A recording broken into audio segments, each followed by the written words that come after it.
Hello everyone, तो welcome to the lecture number 2 of mixture and alligation. तो I hope आप सभी ने जो है लास्ट लेक्चर को अच्छी तरीके से देखा होगा, प्रोसेस समझा होगा और जो बेसिक क्लैरिटी है आपको इस टॉपिक पर मिली होगी। तो बिल्कुल बेसिक से सवालों के साथ शुरुआत करते हैं। So this is type number 1 basics. आपको करना क्या है, आपको वीडियो को पॉज करना है, सवाल को जो है वो ट्राई करना है। अगर आपका गिवन टाइम के अंदर आंसर नहीं आता है लेकिन आपको ये लगता है कि हमारा आंसर आ जाएगा, तो आप वीडियो को आराम से पॉज रखिए और सवाल को ट्राई करिए। ठीक है, चलिए। तो पहला सवाल ये रहा, बहुत आसान सवाल है, ध्यान रखिएगा। बिल्कुल बेसिक से बेस्ट लेवल तक चलेंगे। एसएससी एमटीएस 2020 का सवाल है।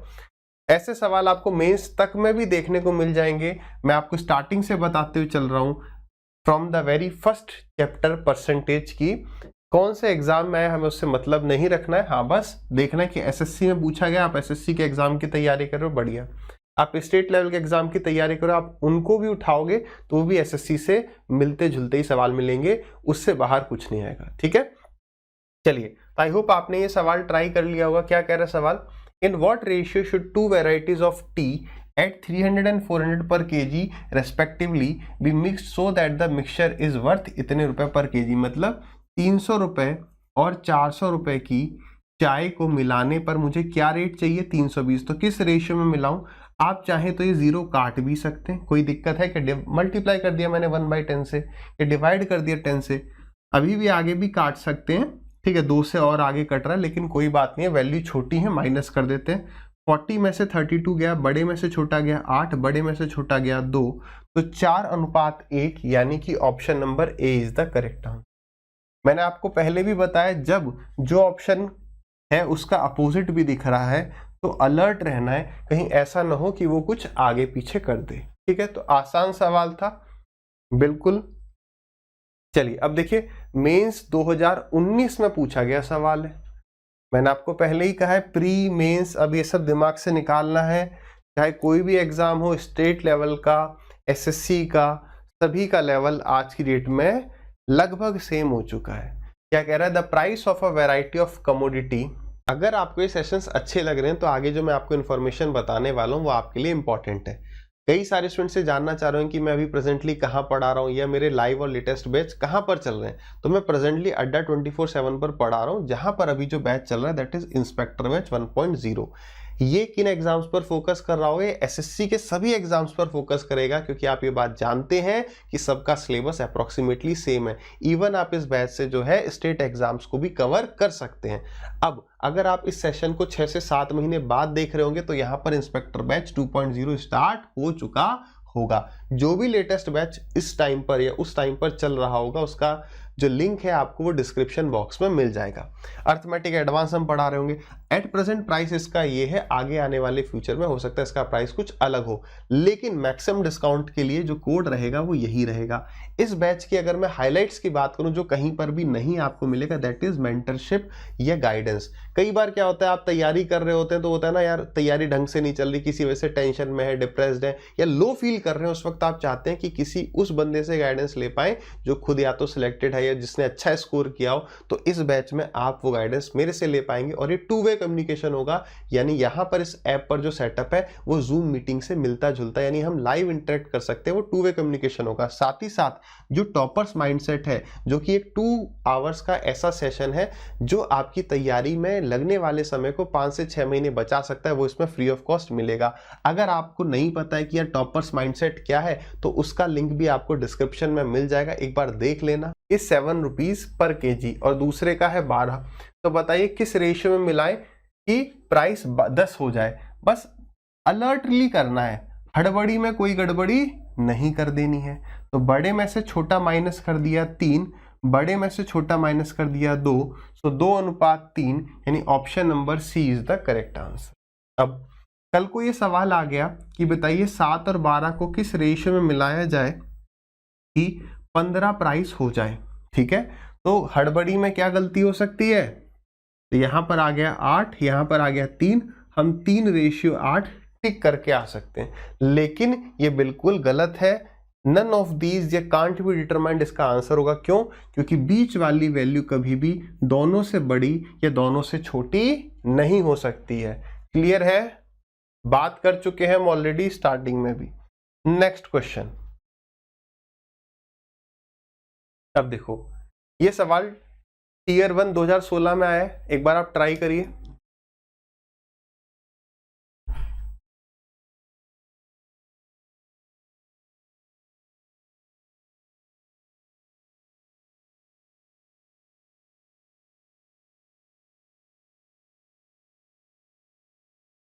Current discuss.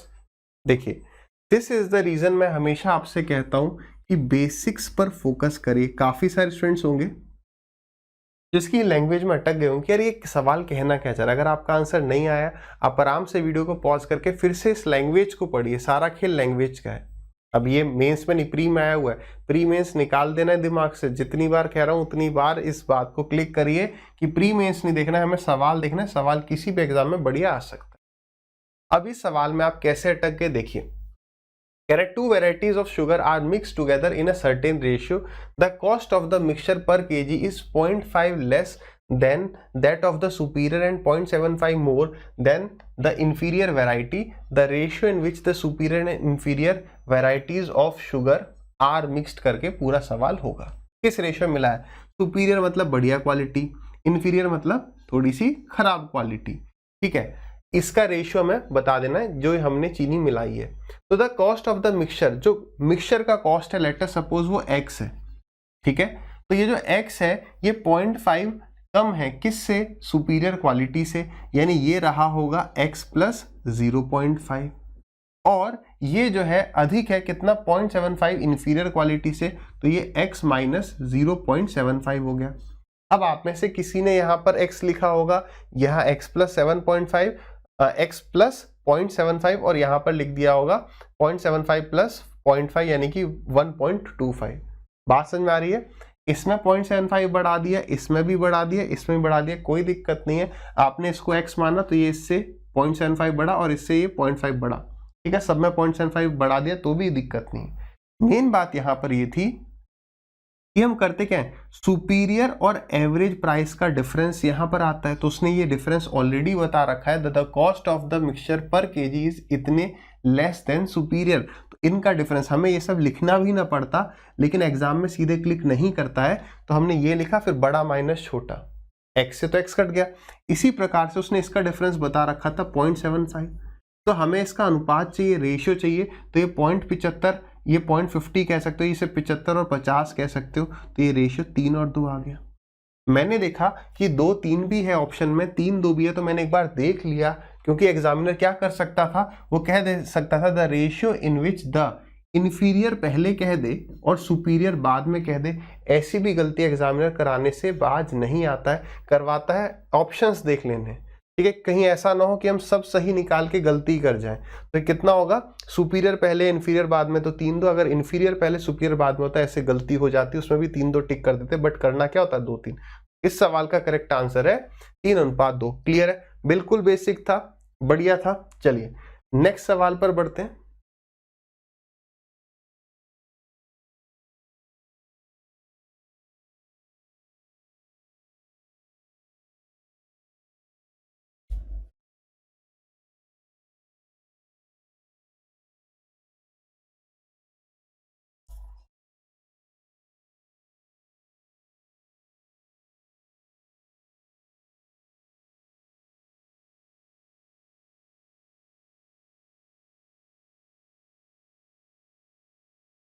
करें,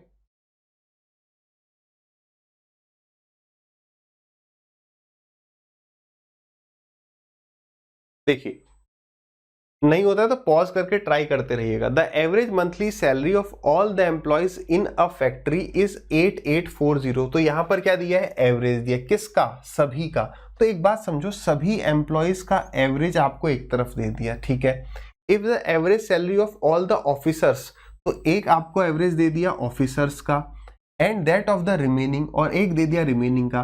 तो ऑफिसर्स प्लस जो रिमेनिंग स्टाफ है, उन दोनों को जब आप मिला दोगे तो आपके पास टोटल स्टाफ आ जाएगा। यानी इन दोनों में एलिगेशन लगाने से आपको ये मिल जाएगा। बात समझ में आई? तब देखो ऑफिसर्स की जो एवरेज सैलरी है वो कितनी है? 15,000 है। रिमेनिंग स्टाफ की कितनी है? रिमेनिंग स्टाफ की कितनी है? 8,000 है। और इन दोनों को मिलाने से कितना आ रहा है 8840। बात सही है। आप एक बार देख भी सकते हो, देखो स्टार्टिंग में मैं बता रहा हूं ताकि बेसिक्स स्ट्रॉन्ग होते चले। क्या ये वैल्यू इन दोनों के बीच में नहीं है? देखो इससे बड़ी है ये और इससे ये बड़ी है ये। क्यों? क्योंकि 8000 सबकी सैलरी 8000 नहीं है, कुछ की 8000 से ज्यादा है, तो 8000 से अधिक होना ही था। अब हमने क्या किया, एलिगेशन लगाना है, तो मैंने क्या किया, ये काटा पीटी कर दी, है ना। अभी और मैं 4 से काट सकता था, लेकिन कोई बात नहीं। यहाँ पर देखो कितना आ गया, 800 और 884 डिफरेंस आ गया 84। केवल बड़े में से छोटे को माइनस करना है। 884 में 16 जोड़ दोगे तो 900 हो गया, और ये हो गया 600, 616 हो गया। अब आप काट दो 4 से, तो 4 से गए 21 बार, 4 1 जा 4, 4 5 जा 20 और 4 4 जा 16। अब आगे कट रहा है क्या, 7 दूनी 14, बिल्कुल कट रहा है। 7 या 21 और 7 से गए 22 टाइम्स। अब तो नहीं जा रहा, नहीं जा रहा, ठीक है। उसने पूछा क्या था, then what is the percentage of officers among the employees. अब वो ऑफिसर पूछ रहा है किस में से, एम्प्लॉइज में से। तो ऑफिसर्स कितने हैं, 3। अब एम्प्लॉइज का मतलब सभी, तो 3 + 22, तो ऑफिसर है 3 डिवाइडेड बाई 3 + 22 यानी कि 25 में से, तो टोटल का कितना, ये हो गया। अगर वो कह देता बताइए ऑफिसर रिमेनिंग स्टाफ का कितना परसेंट है, ये भी कह सकता है, तो 3/22 इंटू में 100 हो जाता। तो लैंग्वेज को आराम से पढ़ना है, ठीक है। थोड़ी सी गलती से पूरी हड़बड़ी हो जाएगी, पूरी हेरा फेरी हो जाएगी। 4 तिया 12, 12% हमारे पास ऑफिसर्स हैं टोटल में से, तो ए इज द करेक्ट आंसर। अगला सवाल,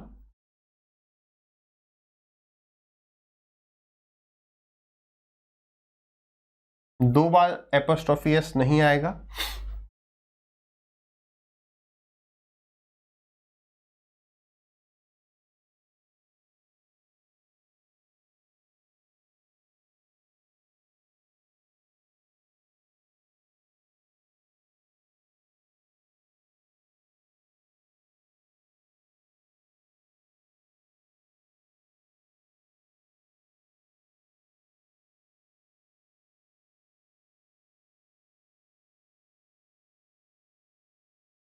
करें, आई होप हो गया होगा। सवाल को पकड़ो। In a dairy mix if a dairy mixes cow's milk which contains 10% fat with buffalo's milk which contains इतना % fat, then the resulting mixture has इतना % fat. What ratio was the cow's milk mixed with buffalo. तो देखो पहले काव बाद में buffalo कह रहा है, इस पर एकदम अलर्ट रहना है। तो पहले काव बाद में बफेलो, ठीक है। काव के मिल्क में 10% फैट होता है और बफेलो की मिल्क में 20%। तो इन दोनों को किस रेशियो में मिलाऊं कि मुझे जो फैट मिल जाए वो 120/7 मिल जाए।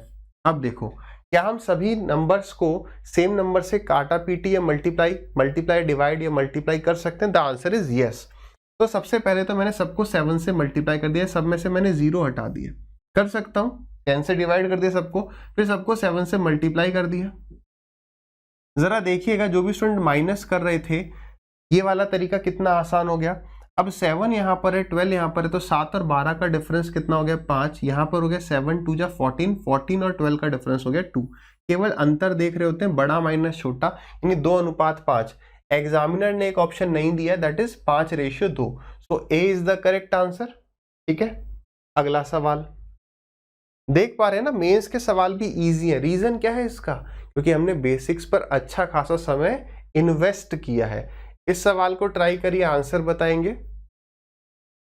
थोड़ा सा अच्छा सवाल है।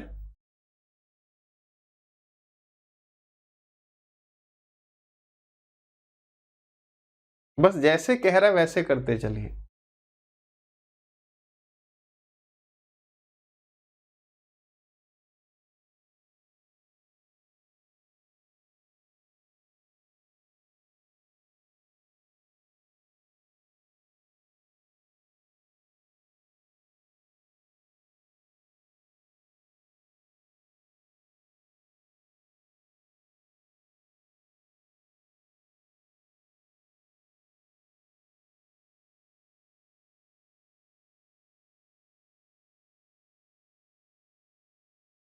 करें डिस्कस। देखिए काफी समय हो गया, 1 मिनट का समय मिला है, और ऑन एन एवरेज आपको एग्जाम में 1 मिनट तक का समय मिलेगा। मेंस में 1 मिनट से थोड़ा ज्यादा होता है, प्री में आप ये मान के चलिए हमें 55 सेकंड्स के आसपास में सवाल करने पड़ेंगे, नहीं तो 1 मिनट ही मान के चलिए, ठीक है, और उससे ज्यादा समय नहीं।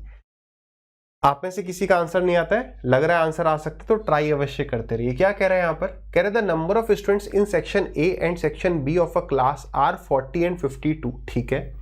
The average score in mathematics of all the students, तो देखो कैसे पकड़ना है, एक क्लास ए है, एक क्लास बी है।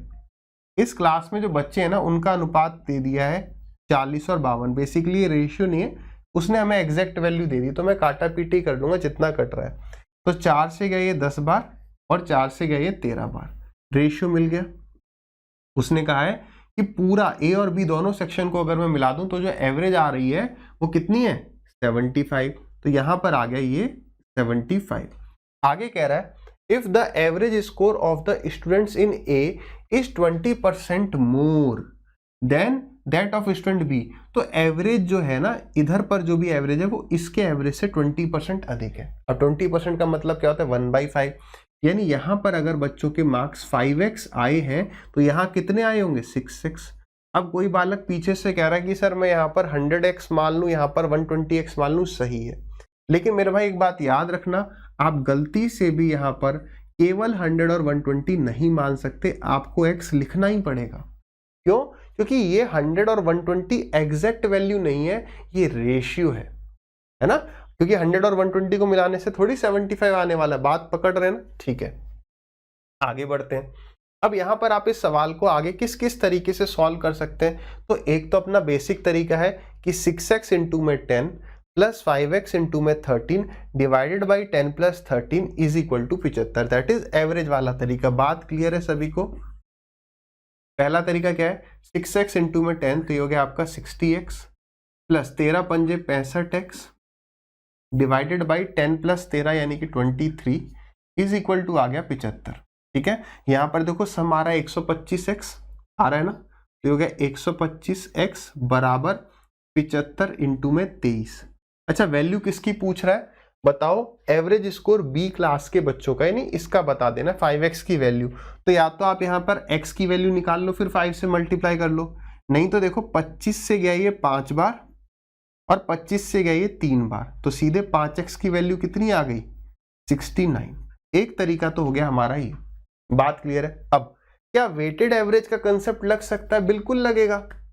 कैसे, इन दोनों के बीच का डिफरेंस कितना है, आप कहोगे x, तो x कितने रेशियो की वैल्यू होगी, 10 प्लस 13 यानी कि 23 रेशियो की वैल्यू होगी।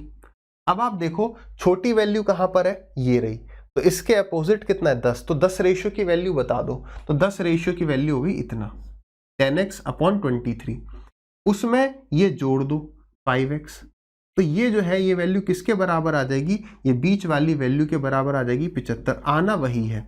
अब देखो 23 इंटू में 5 कितना, 115, 115 एलसीएम ले लिया मैंने, कितना 23, तो 115 प्लस 10 कितना हो गया 125x बराबर में 75। देखो क्या सेम यही आया था क्या, देखो 125x ऊपर हो गया, नीचे 23 हो गया, बराबर 75, आना बिल्कुल वही है। आपको जो अप्रोच बढ़िया लगे उससे जाइए, बट मैं आपको हर बार थोड़ा सजेस्ट करूंगा कि इसको समझने की कोशिश करते रहिए, ठीक है। इस वाले मेथड में आप किसी से भी जा सकते हो, बस कैलकुलेशन से घबराना नहीं है कभी भी। अरे कैलकुलेशन क्या है, मल्टीप्लाई प्लस माइनस, ठीक है, तो उससे नहीं घबराएंगे, आप कहीं से भी जाइए, कोई दिक्कत परेशानी नहीं है, ठीक है। चलिए अगले सवाल पर बढ़ते हैं, सवाल को आराम से समझना है।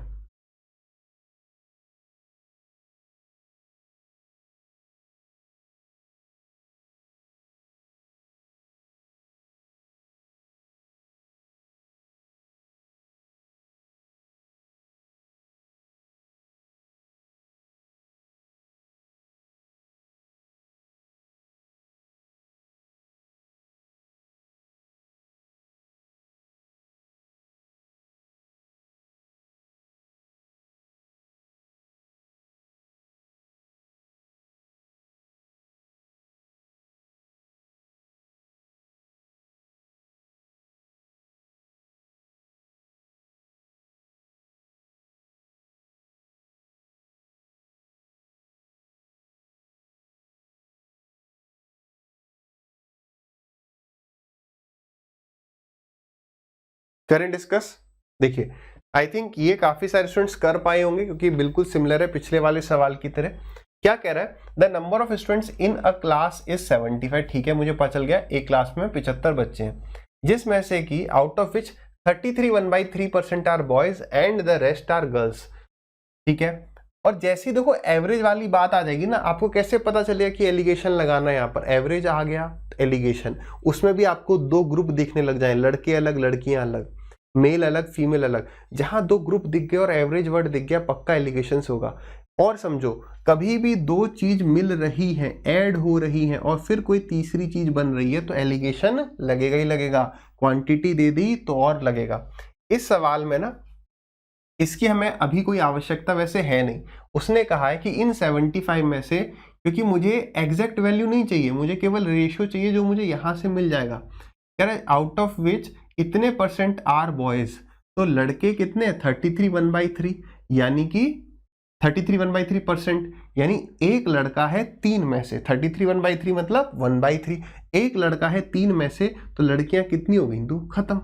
अब मैं इसको डिवाइड थोड़ी करूंगा कि लड़के 25 से लड़कियां 50 है, हमें तो रेशियो ही चाहिए। कह रहा है the average score in maths of boys is 66 2/3% more than that of the girls. तो देखो यहां पर एक वर्ड आया है 66 2/3% मोर। 66 2/3 कितना होता है, 2/3 होता है, यानी कि लड़कियों के नंबर अगर 3x आए हैं तो लड़कों के 2x एक्स्ट्रा आएंगे, 5x आ जाएंगे।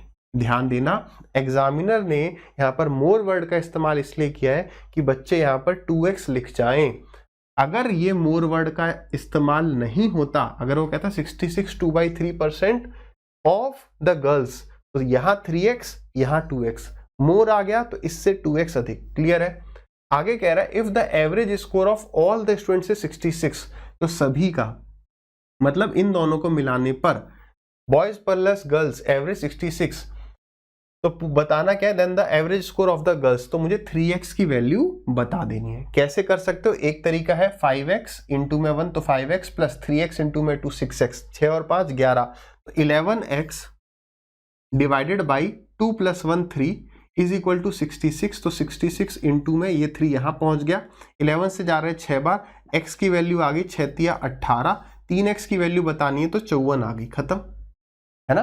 तो मैं आपको ये समझाना चाह रहा हूं, तरीके दोनों ही बेटर है। आप अगर कहो कि सर वेटेड एवरेज से जाएंगे, तो मेरे भाई वेटेड एवरेज से भी जा सकते हैं। कैसे, दोनों का डिफरेंस कितना है, 2x, तो 2x जो है वो 3 रेशियो की वैल्यू है, हमें छोटे के अपोजिट वाली वैल्यू का रेशियो की वैल्यू निकालनी चाहिए। तो 3x, एक रेशियो की वैल्यू इतनी हो जाएगी, तो मैं कह सकता हूं कि 3x + 2x/3 is equal to 66। Clear है। जैसे आप एलसीएम लोगे तो फिर से वही 9 और 2 11 हो जाएगा, 11x हो गया, ये 3 को यहां जाके मल्टीप्लाई ही करना है, तो x की वैल्यू कितनी हो जाएगी 18, और फिर से इनटू में क्या कर देना है 3x निकालना है, तो 3 से मल्टीप्लाई, तो आंसर वही आना है। मैं आपको फिर से बता रहा हूं, तरीके दोनों ही बढ़िया है, ये रटने की आवश्यकता नहीं होनी चाहिए कि जब यहाँ x के फॉर्म में होगा तो ये तरीका बेटर होता है। वो हमें अपनी एनर्जी किस चीज पे लगानी है, इस सवाल में घुसना किस तरीके से, अप्रोच क्या होगी। क्या दोनों तरीके समझ में आए, बहुत बढ़िया है, वेरी नाइस, ब्यूटीफुल। चलिए अगले सवाल पर बढ़ते हैं। सवाल को आराम से पकड़िए, अच्छा सवाल है।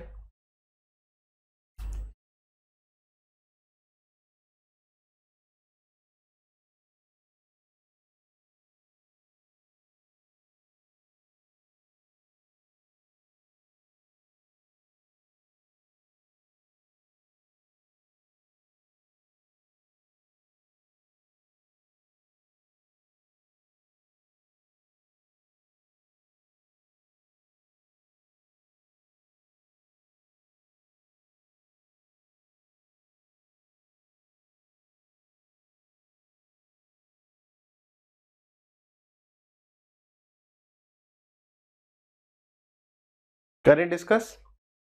देखिए पहले हम इस तरीके से पकड़ते हैं, देखो मैं आपको हमेशा कहता हूं कि बेस्ट मेथड के पीछे मत भागी, क्योंकि वो एग्जाम में क्लिक नहीं करेगा। एग्जाम में सीधे समझना, अच्छा यार अगर बेस्ट मेथड नहीं क्लिक करा तो मैं फिर भी बेसिक से सवाल को कर पाऊं। सवाल क्या रहा है समझिए, कह रहा है 40 litre of 60% concentration of acid solution is added to 35 liter of 80% concentration of acid solution.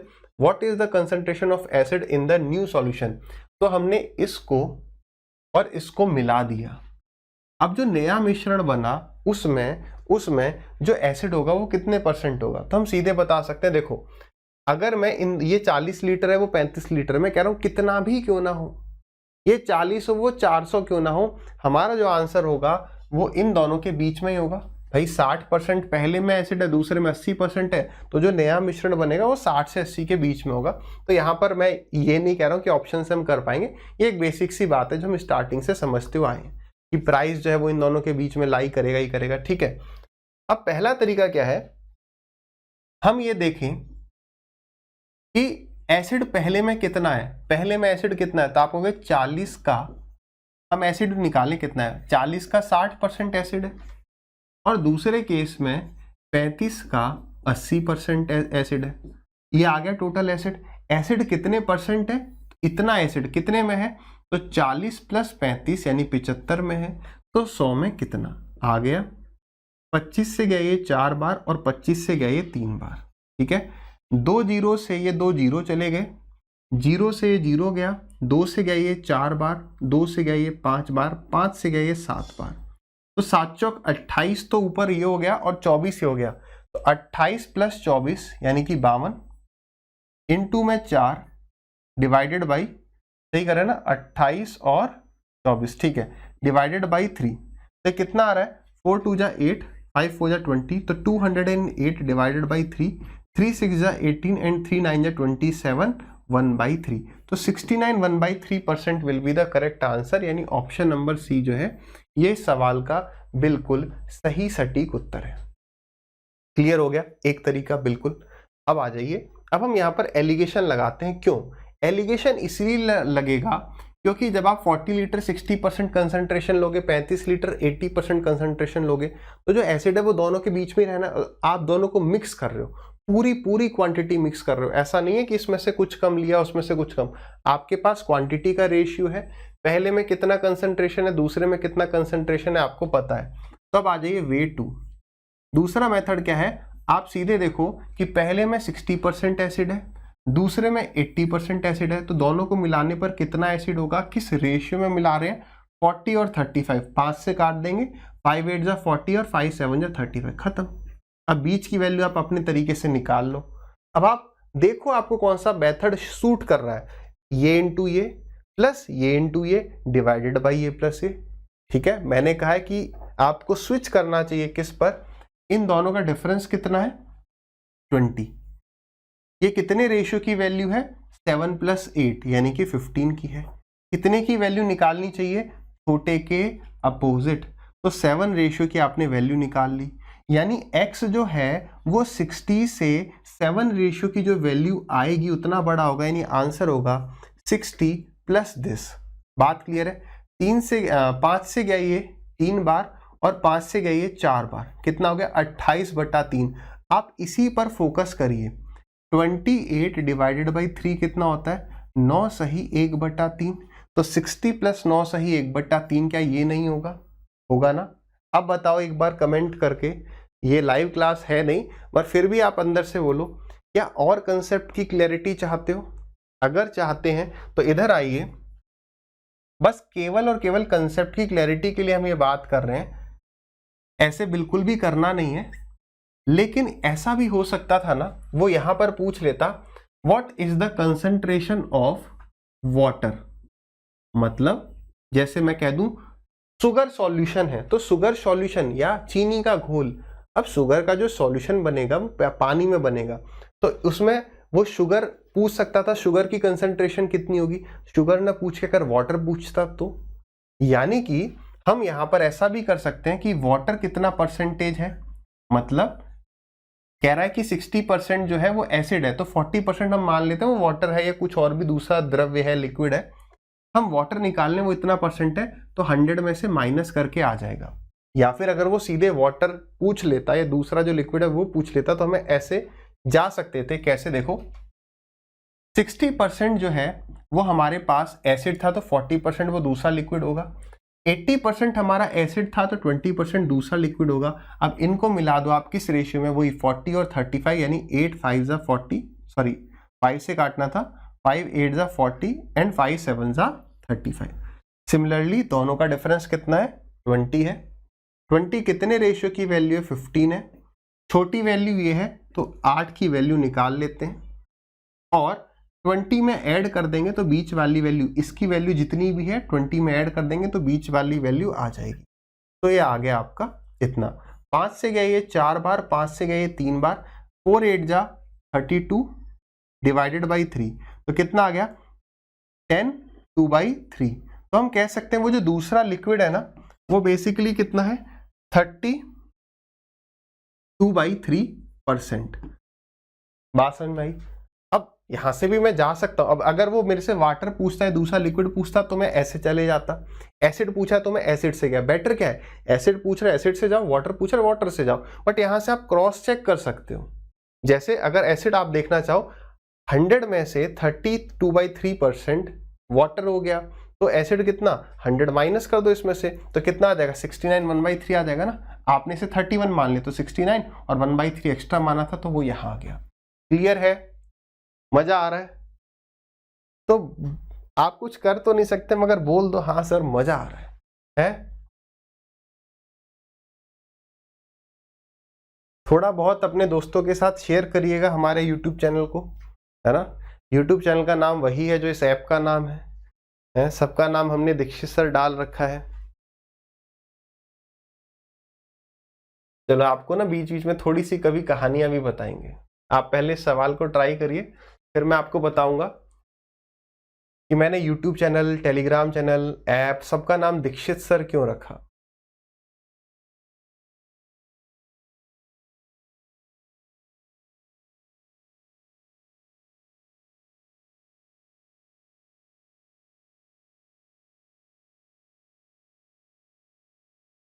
करें डिस्कस, आसान है। देखिए दीक्षित सर चैनल का नाम रखने के पीछे की जो कहानी है ना, वो कहानी शुरू होती है 2015 में, ठीक है, जब मैंने CGL 14 दे दिया था और मैंने ऑफलाइन पढ़ाना शुरू किया। अब मैं आपसे पूछूं मेरे नाम की स्पेलिंग लिखो, मेरा नाम अवधेश है, तो अवधेश की स्पेलिंग जो है वो 10 लोग अलग अलग लिखते हैं। कोई लिखता है AVDESH, है ना, कोई लिखेगा AVADESH, कोई तो लिख देता है। क्योंकि मैं अलग अलग स्कूल्स में पढ़ा तो वहां पे कोई भी मैडम नहीं थी जिनने मेरा नाम की स्पेलिंग एकदम करेक्ट लिखी, क्योंकि मल्टीपल लैंग्वेज, मतलब मल्टीपल लोग मल्टीपल तरीके से इसे कह सकते हैं, इसमें कोई गलत बात नहीं है, ठीक है। तो इस वजह से जो स्टूडेंट्स थे और जो वहां पर बाकी फैकल्टीज थी तो वो मुझे खुद ही कहने लग गए दीक्षित सर। अब आपको पता है जब यूट्यूब चैनल हमने नया नया शुरू किया तब ऐसा तो है नहीं कि भाई हमारा नाम यूनिक होना चाहिए तभी तो सर्च में वो आएगा। तो मैंने कहा यार स्पेलिंग गलत ना डाले कोई, इसलिए ऐसा करते हैं दीक्षित के आगे सर लगाना चाहिए। क्यों? क्योंकि ये एक सरनेम है ना, सरनेम को इज्जत देना बनता है। कोई भी ऐसे थोड़ी कह देंगे अरे यादव इधर आ, यादव जी। इसलिए मैंने कहा कि यार ऐसा नहीं होना चाहिए, केवल दीक्षित सर रख लिया। फिर हर चीज का नाम वही रखते गए सो दैट मतलब कोई डाउट ना रह जाए, हर चीज से नाम सर्च में आ जाए बस। लेकिन कुछ स्टूडेंट फिर भी कहते हैं अरे सर आप अपने आप को सर कहते हो। अरे भाई अब ये तुम लोगों की सोच है, वरना यूट्यूब पे देखो सब अपने नाम के आगे आज लेंगे ये सर क्लास वो सर क्लास लिखते ही हैं। उन सब से बचिए, कोई आपको ऐसे कुछ कह देता है तो बहकावे में क्यों आते हो। मेन कंटेंट पर ध्यान दीजिए और जिस तरीके से सामने वाला पढ़ा रहा है उस पर, ठीक है। आ जाइए, सवाल क्या कह रहा है इसे हम दोनों तरीके से डिस्कस करेंगे। हमें मेन किस चीज पर फोकस करना है कि अगर एक तरीका क्लिक नहीं किया तो दूसरा क्या है। वैसे बेस्ट अप्रोच हम सवाल पढ़ के ही हमें क्लिक करने लग जाए, इतनी डेप्थ में हमें बेसिक को समझना है, ठीक है। देखो क्या कह रहा है, एक शुगर सॉल्यूशन है 3 लीटर, कंटेन्स होना चाहिए, कंटेन 60% शुगर। अगर मैंने 1 लीटर पानी इसमें मिला दिया तो परसेंटेज ऑफ चीनी कितना हो जाएगा। देखो अगर मैं आपसे पूछूं परसेंटेज ऑफ शुगर का मतलब, तो आप कहोगे शुगर की quantity divided by total quantity into में 100 कर दें, बात सही है। तो मैंने पूछा बताओ चीनी कितनी है, आपने कहा सर जो चीनी है वो 60% है, तो 60% का मतलब 3/5। 60% किसका, 3 लीटर का, इतनी मेरे पास चीनी है और टोटल क्वांटिटी कितनी है, तो 3 लीटर पहले था, 1 लीटर पानी मिला दिया तो 4 लीटर है और इनटू में कर दो 100, खत्म। तो 4 से गया ये 25 बार, 5 से गया ये 5 बार, तो 5 तिया 15 और 15 तिया 45, यानी 45% इस सवाल का उत्तर होना चाहिए। और ये रहा हमारे पास ऑप्शन नंबर बी। एक तरीका तो ये हो गया। दूसरा आप इसे ऐसे पकड़ो, हमें क्या बताना है, चीनी बतानी, तो चीनी को पकड़ो। पहले जो था मेरे पास 3 लीटर मिक्सचर था जिसमें 60% चीनी थी। अब मैंने उसमें क्या मिलाया है, 1 लीटर पानी मिलाया है, 1 लीटर पानी। अब बताओ हम इस सवाल को किससे कर रहे हैं, हम इस सवाल को चीनी से कर रहे हैं। यहां पर मैंने, याद करो हमने ये बात डिस्कस करी थी, जो यहां लिखा होगा वही यहां लिखा होगा और वही यहां लिखा होगा, मतलब वो एक ही टर्म में होगा। अगर यहां पर चीनी, यहां पर भी चीनी, यहां पर भी चीनी, यहां पानी तो यहां भी पानी, यहां भी पानी होना चाहिए। तो अब अगर मैं पानी मिला रहा हूं तो पानी में चीनी कितनी होगी, 0। तो देखो 60 इंटू में 3, आप यहां पर ऐसे भी कर सकते हो, 60 इंटू में 3, किसी भी तरीके से चले जाओ, वेटेड एवरेज से या सीधे एवरेज से, डिवाइडेड बाई 4, कितना आ गया, 4 चौक 16, 4 पंजे 80। अदरवाइज दोनों का डिफरेंस 60, 60 इज वैल्यू ऑफ 4, तो छोटी वाली वैल्यू के अपोजिट कौन है, 3। तो 1 की वैल्यू 15, 3 की वैल्यू 45, इससे 45 बड़ा 45। ये तो मैंने चीनी से किया, आपको पानी से भी करना चाहिए कि पहले वाले में पानी कितना है, 40%, फिर पानी मिलाया है 100%, तो ये किस रेशियो में मिला है, 3 और 1, ठीक है। तो दोनों के बीच में डिफरेंस कितना है, 60, कितने रेशियो की वैल्यू, 4, 1 की वैल्यू कितनी हो गई, 15, ठीक है। तो इसकी इस 1 की वैल्यू कितनी हो गई भाई, 15 ही हो गया, हमने छोटे के अपोजिट पकड़ लिया, 1 की वैल्यू 15, 1 की वैल्यू 15, तो यानी कि 40 से 15 अधिक यानी 55, तो 55% आंसर आ गया क्या, नहीं, ये 55% आया पानी है। अगर 55% पानी है तो चीनी कितनी, 45%। अब हम किस कंक्लूजन पे पहुंचते हैं, तो मेरे भाई इस कंक्लूजन पे पहुंचते हैं कि वो आपसे जो पूछ रहा है ना, आप उसका परसेंटेज से करो, क्यों फालतू में हम गोल गोल घूमे। ये तो सिर्फ आपके कंसेप्ट की क्लैरिटी के लिए बात कर रहे हैं। वो यहां पर पानी का प्रतिशत भी पूछ सकता था, तो पानी का प्रतिशत पूछता तो हम पानी से जाते। क्या ये बात सभी को क्लियर है, बिल्कुल क्लियर है, ठीक है। आगे बढ़ते हैं अगले टाइप पर। अब यहां पर टाइप ये चेंज हो चुका है। अगर आपको याद हो, आपने परसेंटेज पढ़ा हो, देखो परसेंटेज रेशियो मिक्सचर इस सीक्वेंस में पढ़ना है। कोई कहता है नहीं सर मैं सीधे एवरेज पढ़ना चाहता हूं, तो मैंने आपको स्टार्टिंग में भी बता रखा है, अगर एवरेज भी पढ़ना है तो परसेंटेज का एक लेक्चर देख लो, रेशियो का एक लेक्चर देख लो और मिक्सचर एलिगेशन का एक लेक्चर देख लो, आप फिर एवरेज भी देख सकते। बात क्लियर है। देखिए ये सवाल वैसे हमने परसेंटेज में डिस्कस किया था, कैसे करना है, एक तो बेसिक तरीका था, अब हम उसको डिस्कस नहीं करेंगे, सीधे पकड़ेंगे क्या, इनकम बराबर होता है एक्सपेंडिचर प्लस सेविंग। इसलिए हम एक्सपेंडिचर और सेविंग्स में अगर एलिगेशन लगाएंगे तो हमें इनकम में चेंज पता चल जाएगा। यहां पर एक्सपेंडिचर और सेविंग्स का रेशियो होगा। रिया जो है अपनी सैलरी का 66 2/3% खर्च करती है। 66 2/3 मतलब 2/3, तो यानी कि अगर उसकी इनकम 3 है तो वो 2 खर्च करती है और 1 बचा लेती है। If our income increases by 16%, यहाँ पे परसेंटेज चेंज 16 है और सेविंग्स जो है वो 17% से बढ़ गई है। Then her expenditure increases by, तो उसका एक्सपेंडिचर कितने परसेंट बढ़ गया, अब इन दोनों का डिफरेंस ले लो, कितना आ रहा है, 1 आ रहा है। तो 2 रेशियो की वैल्यू 1 है तो 1 की वैल्यू 0.5 हो गई। अब पकड़ो, इससे ये वैल्यू छोटी है तो इससे ये वैल्यू छोटी होगी कितनी, इतनी, तो ये आ गया 15.5। अब देखो कितने आसानी से हो गया। अब इसे बेसिक से करते कि इनकम 100 मान ली, फिर 100 का आप 66 2/3 बढ़ाओगे तो 3 से 100 कटता नहीं है तो दिक्कत हो जाएगी। इसलिए this is the best approach, that is alligation वाला अप्रोच। ठीक है, चलिए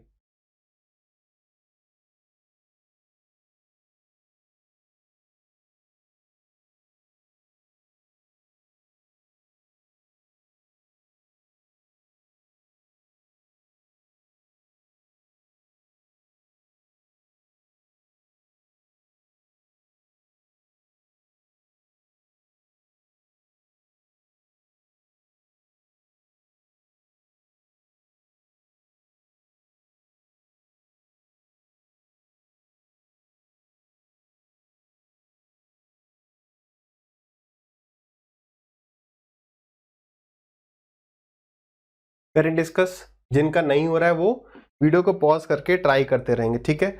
मैं आपको एक छोटी सी बात बताना चाहूँगा और आई थिंक मैं आगे के चैप्टर्स में भी आपको बताऊंगा कि मैं एक सिद्धांत पर काम करता हूँ, that is the more you sweat in peace the less you bleed in war.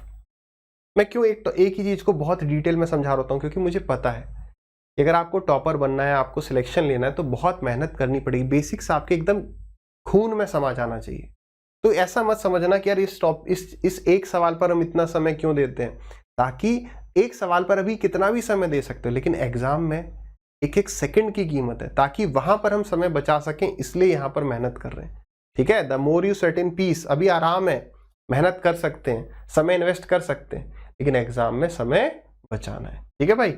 आ जाओ डिटेल में समझेंगे। चलिए फिर आगे बढ़ते हैं। कैमरे की बैटरी एक्चुअली खत्म हो गई थी, तो हम ये सवाल डिस्कस कर रहे थे, ठीक है। सवाल क्या कह रहा है, A saves 35% of his income if his income increases by 20.1% and his expenditure increases by 20%, then by what percent do his savings increase or decrease, correct to 1 decimal place. अब करेक्ट टू 1 डेसिमल प्लेस का मतलब क्या है, examiner थोड़ी सी calculation करवाना चाह रहा है। क्यों करवाना चाह रहा है, क्योंकि कंसेप्ट को बदल नहीं सकता है, तो थोड़ा सा हमें परेशान कहाँ कर सकता है, कैलकुलेशन में। कैलकुलेशन आ जाए, घबराना नहीं है, बस प्लस माइनस मल्टीप्लाई तो कर देना है, ठीक है। आ जाइए, तो सबसे पहले हमें देखना है एक्सपेंडिचर और सेविंग्स का रेशियो कितना है, और यहाँ पर आ जाएगा इनकम का, इनकम पर होने वाला चेंज, एक्सपेंडिचर पर होने वाला चेंज, सेविंग्स पर होने वाला चेंज। तो वो जो है ए जो है 35% सेव करता है। तो अगर कोई 100 में से 35 बचा रहा है तो खर्च कितना कर रहा है, तो 5 और ये 6, 65 हो गया। 5 से आपने काटा, क्यों, क्योंकि हमें तो केवल रेशियो चाहिए, तो 5 से गया ये 7 बार और 5 से गया ये 13 बार, ठीक है। अब इन पर चेंजेस लिखना शुरू करिए। वो कह रहा है उसकी इनकम जो है वो 20.1% बढ़ गई, तो बढ़ गई का क्या मतलब है, पॉजिटिव है। And is expenditure increases by 20%, ये कितना हो गया, पॉजिटिव हो गया।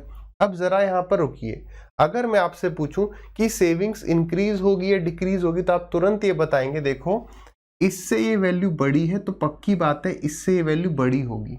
इसका मतलब कि जो भी वैल्यू है 20.1 से तो बड़ी होगी और पॉजिटिव होगी। पॉजिटिव होने का मतलब होता है इंक्रीज, यानी कि ये बात तो ठीक है कि डिक्रीज नहीं होगा। अब वैसे यहाँ पर ऐसा है नहीं, देखो जनरली कैसे ऑप्शंस देने चाहिए, 20.3% इंक्रीज और पहला ऑप्शन दे दो 20.3% डिक्रीज, 21.9% इंक्रीज, 21.9% डिक्रीज। क्योंकि हो क्या जाता है, और ऐसा एग्जामिनर करता भी अक्सर, होता क्या है कि हमारा इनमें से कोई आंसर आया, हम जल्दबाजी में बस देखते हैं, वो नंबर देख लेते हैं, इंक्रीज या डिक्रीज में गलती कर जाते, ठीक है। अब करना कैसे, अब तो सॉल्व हो ही गया, बड़े में से छोटा माइनस कर दो, कितना आ गया 0.1, तो इसका मतलब 7 रेशियो की वैल्यू इतनी है, तो 13 की वैल्यू कितनी, बस इसे 13 से मल्टीप्लाई कर दो, तो कितना आ जाएगा 1.3 डिवाइडेड बाई 7। अब इससे ये वैल्यू बड़ी है तो इससे ये वैल्यू बड़ी होगी, यानी ये वैल्यू होगी 20.1 plus 1.3 divided by 7, 1.3 divided by 7। अब ध्यान से देखो, करेक्ट टू 1 डेसिमल प्लेस यानी अप्रोक्सीमेट आपको निकालना पड़ेगा, और यहाँ पर हम अप्रोक्सीमेट क्यों कर रहे हैं, क्योंकि 1.3 की जगह अगर 1.4 होता तो 7 2 जा 14 हो जाता, तो ये कितना 0.2 हो जाता, ठीक है। तो 20.1 प्लस 0.2 तो डेफिनेटली 20.3 होगा, 21.9 नहीं होगा। आप कहोगे हमें रिस्क नहीं लेना है, क्योंकि सर आप ही ने कहा था कि अप्रोक्सीमेट ज़्यादा ना करें, तो कोई बात नहीं है, आप यहाँ पे करते, पॉइंट लगा दिया, फिर 7 1 जा 7, फिर कितना बचा यहाँ पर 6, फिर हो जाएगा 60, और 60 का मतलब 7 8 जा 56, ठीक है। तो 20.1 प्लस 0.18 तो कितना हो जाएगा 20.28, लेकिन करेक्ट टू 1 डेसिमल प्लेस बताना है, यानी यहाँ पर इस 8 को हटाना है, तो अप्रोक्स वैल्यू इसकी कितनी हो जाएगी 20.3। बात क्लियर है। तो प्रैक्टिस के साथ साथ आप समझ पाओगे कि कब कहाँ पर अप्रोक्सीमेट किया जाए ना किया जाए, क्योंकि देखो ये जो वैल्यू है ये 0.2 आ रही है, अगर 1 पॉइंट समथिंग आती 0.2 आ जाएगी, 0.3 तो आ नहीं सकती है ना, मैक्सिमम ये वैल्यू 0.2 आ सकती है, तो 21.9 तो नहीं हो सकता ना। बात समझ पा रहे हैं। चलिए आगे बढ़ते हैं अगले सवाल पर। अब ये वाला सवाल डेफिनेटली इंपॉर्टेंट है, ये सवाल पहले CGL मेंस 2020 में आया, फिर ये अपना फेज 9 में भी आया है, तो ये सवाल आया है, ये थोड़ा सा इसमें चेंज है, ये हमने परसेंटेज में डिस्कस भी किया था। देखिए एक बार सवाल को ट्राई करेंगे। प्रैक्टिस सेशन में आई थिंक हमने परसेंटेज में डिस्कस किया है। बहुत बढ़िया सवाल है।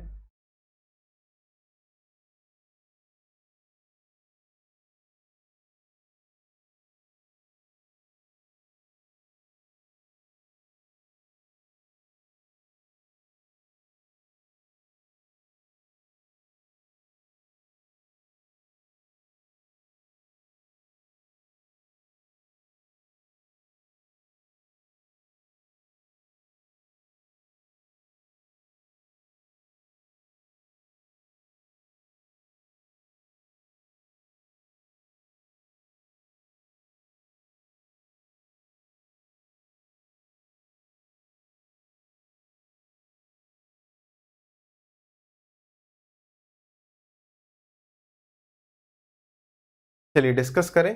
अगर आपका आंसर नहीं आया तो सवाल को आप ट्राई करते रहिए वीडियो को पॉज करके। देखिए क्वेश्चन क्या कह रहा है, the monthly expenses of a person are 66 2/3% more than her monthly saving. तो यहां पर कह रहा है कि भाई एक्सपेंडिचर और सेविंग्स का अगर आपको रेशियो निकालना है तो 66 2/3% अधिक है। क्या अधिक है? एक्सपेंस। तो 66 2/3 होता है 2/3, यानी कि अगर हमारी सेविंग्स 3 है, 66 2/3% मोर देन, कंपैरिजन किससे हो रहा है? सेविंग से हो रहा है। यानी 3 हमारी अगर सेविंग्स है तो उससे 2 अधिक हमारा एक्सपेंडिचर है, कोई शक नहीं होना चाहिए। आगे, if her monthly income increases bye 44%, यानी इनकम 44% बढ़ गई, बीच में इनकम लिखते हैं, पॉजिटिव रख रहे हैं क्योंकि इंक्रीज हो रहा है, तो उसके मंथली एक्सपेंसेस बढ़ जाते हैं 60% से। ठीक है, अब then there is an increase of 1040 rupees. अब देखो यहाँ पर क्या किया एग्जामिनर ने, यहाँ पर सवाल में ये दे दिया कि अब जो है उसकी सेविंग्स 1040 रुपए बढ़ जाती है। What is the initial expenditure? तो बताइए स्टार्टिंग में उसका एक्सपेंडिचर कितना होता था। अब इसे करने के लिए हमें सबसे पहले क्या करना है, ये परसेंटेज चेंज ऑन एक्सपेंडिचर है, ये परसेंटेज चेंज ऑन इनकम है, ये मेरे पास रेशियो गिवन है, तो मैं यहाँ से क्या निकाल सकता हूँ, परसेंटेज चेंज ऑन सेविंग्स। मतलब सेविंग्स कितनी बढ़ी या कम हुई, तो डेफिनेटली उसकी सेविंग्स बढ़ी ही होगी, यहाँ पे साफ साफ लिखा है। आप क्या करेंगे, बड़े में से छोटे को माइनस करोगे तो कितना आ गया, 44 650, ये हो गया 16। तो यानी 3 रेशियो की वैल्यू 16 आ गई। तो 5 की वैल्यू कितनी हो जाएगी, तो 16 इंटू में 5 80 डिवाइडेड बाई 3, ये आ गई। अब देखो इससे ये वैल्यू क्या है, छोटी है, तो इससे ये वैल्यू और छोटी ही होगी। तो ये कितना आ गया, तो दिस इज 44 माइनस 80/3, यानी सेविंग्स इतना हो जाएगा। अब आप जैसे यहाँ पर एलसीएम लोगे तो कितना हो जाएगा, 4 × 12, 12 और 1 13, माइनस में 80 डिवाइडेड बाई 3, तो ये कितना हो गया, ये आ गया आपका 52 डिवाइडेड बाई 3%। ये पॉजिटिव है नेगेटिव है, पॉजिटिव है, इसका मतलब मैं कह सकता हूं कि उस आदमी की जो सेविंग्स है वो 52/3% बढ़ी है। लेकिन सवाल में वो कह रहा है रुपीज में कि 1040 बढ़ी है, तो क्या ये बात सही नहीं होगी कि 1040 जो है सेविंग्स का इतना परसेंट है, सेविंग्स का इतना परसेंट है। ध्यान से समझना, मेरी जो सेविंग्स है वो इतने परसेंट से बढ़ गई है, वो 5% 6% कुछ भी परसेंट हो सकता है, मतलब पहले जितनी थी उसमें इतना परसेंट अब बढ़ गया है। तो पहले कितनी रही होगी, तो 100% की वैल्यू निकाल दो। एग्जाम्पल के लिए समझिए, मैंने कहा आपकी सैलरी 10% बढ़ गई है और आपकी सैलरी बढ़ी है 1000 रुपए, ये 500 रुपए मान लेते हैं, तो यानी 10% आपकी सैलरी का 500 रुपए के बराबर है, 100% निकाल लेंगे। उसी तरीके से उस आदमी की जो सेविंग्स है वो इतने परसेंट बढ़ी है, तो इतने परसेंट इतने रुपए के बराबर है, तो एक्चुअल सेविंग्स उसकी कितनी थी, इतनी, तो 100% की वैल्यू निकाल लेंगे। तो आप ये देख पा रहे हो कि परसेंटेज से परसेंटेज तो कट ही जाएगा। अब उसने क्या हमसे पूछा था, उसकी एक्चुअल सेविंग पूछी थी या उसका एक्चुअल एक्सपेंडिचर पूछा था, एक्सपेंडिचर पूछा था। अब एक्सपेंडिचर तक कैसे पहुंचे, तो यहां से पहुंच पाएंगे, ईयर एक्सपेंडिचर और सेविंग का जो रेशियो वो 5 और 3 होता है। तो यानी मैं ये भी कह सकता हूं कि यार ये जो पूरी सेविंग्स आई है ये उसकी क्या है, एक्चुअल सेविंग्स है। तो ये 3 रेशियो की वैल्यू है और हमें 5 रेशियो की वैल्यू बता देनी है, that is all. Tata PT मचा देते हैं। देखिए ये वाला 3 जो है ऊपर पहुंच जाएगा, और ऊपर मतलब मल्टीप्लाई करेगा और इस 3 से ये 3 कट जाएगा। 52 से 104 पूरा जाएगा 2 बार और a के 0 था तो 0। 5 2 ज़ा 10, तो 10 के पीछे 1 2 3 0 हमारा आंसर हो जाएगा, यानी 10,000 रुपये, यानी option number C is the correct answer. ठीक है, नेक्स्ट सवाल नहीं है हमारे पास। अब नेक्स्ट टाइप शुरू हो रहा है, तो इस टाइप को हम नेक्स्ट सेशन में देखेंगे। आई होप आपको सेशन अच्छा लगा हो। प्रॉपरली नोट्स बनाइए, रिवाइज करिए, और अभी जो है पिछले टॉपिक के प्रीवियस ईयर क्वेश्चंस को करेंगे। अभी इस टॉपिक को आपको प्रीवियस ईयर की किताब से नहीं लगाना है।